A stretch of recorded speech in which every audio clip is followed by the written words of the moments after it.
पिछली वीडियो में हम बात कर रहे थे इंटरफेस के हवाले से।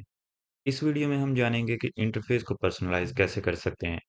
फोटोशॉप के इंटरफेस में नजर आने वाले बार्स और पैलेट्स को आप अपनी मर्जी के मुताबिक जाहिर या छुपा सकते हैं, जिसको हम इस वीडियो में देखेंगे किस तरीके से आप इन्हें पर्सनलाइज कर सकते हैं। सबसे पहला तरीका तो ये है कि आपकी स्क्रीन पे जो मुख्तलिफ पैलेट्स नजर आ रही हैं, इन पे आप राइट क्लिक करें तो सबसे ऊपर आपको क्लोज का ऑप्शन मिलता है, जिससे आप किसी भी पैलेट्स को क्लोज कर सकते हैं।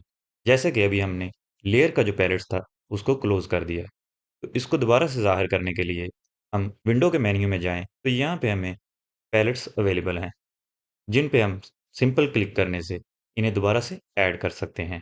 इसी तरह कुछ ऑप्शन हमें विंडो के मेन्यू में वर्क प्लेस के नाम से अवेलेबल हैं, जिनसे हम अपने इंटरफेस में ख़ातर-ख़्वाह तब्दीली कर सकते हैं, जिसमें essentials, 3D, graphic and web, motion, painting, photography के हवाले से नाम दिए गए हैं। इनमें किसी एक को भी सिलेक्ट करने से हमारे इंटरफेस में अच्छी खासी तब्दीली होती है। जैसे कि अभी हम ग्राफिक एंड वेब पे मौजूद हैं, तो हम इसको चेंज करते हैं एसेंशियल पे, तो आप देख सकते हैं कि हमारे इंटरफेस में कुछ पैलेट्स चेंज हो गए हैं, जो कि एसेंशियल के हवाले से हैं। इसी तरह हम 3D के हवाले से इसे चेंज कर सकते हैं और मोशन को सिलेक्ट करने से भी अच्छी खासी तब्दीली आती है। तो हम वापस एसेंशियल के मेन्यू में वापस चले जाते हैं। इसी तरह के कुछ ऑप्शन हमें व्यू के मेन्यू में दिखाई देते हैं, जिनमें रोलर जिसकी शॉट की कंट्रोल प्लस आर है, यानी ये वाले रोलर्स की बात हो रही है। इनको हम अपनी मर्जी से हाइड और शो कर सकते हैं। अगर हम यहाँ पर कंट्रोल प्लस आर दबाएं, तो ये स्क्रीन से हाइड हो जाते हैं, और अगर दोबारा से कंट्रोल प्लस आर दबाएं, तो ये ज़ाहिर हो जाते हैं। इसी तरह व्यू के मेन्यू में स्क्रीन मोड के हवाले से हमें 3 ऑप्शन मिलते हैं, जिनकी शॉर्ट की F है।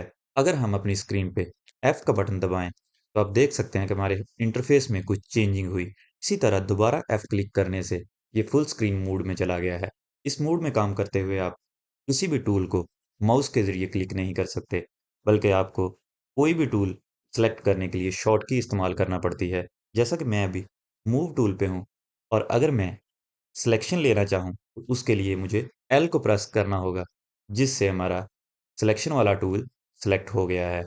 अभी हम किसी भी चीज़ की सिलेक्शन ले सकते हैं, तो कंट्रोल डी से इसको ख़त्म कर देते हैं और एफ को दोबारा क्लिक करके अपनी नॉर्मल स्क्रीन में वापस चले जाते हैं।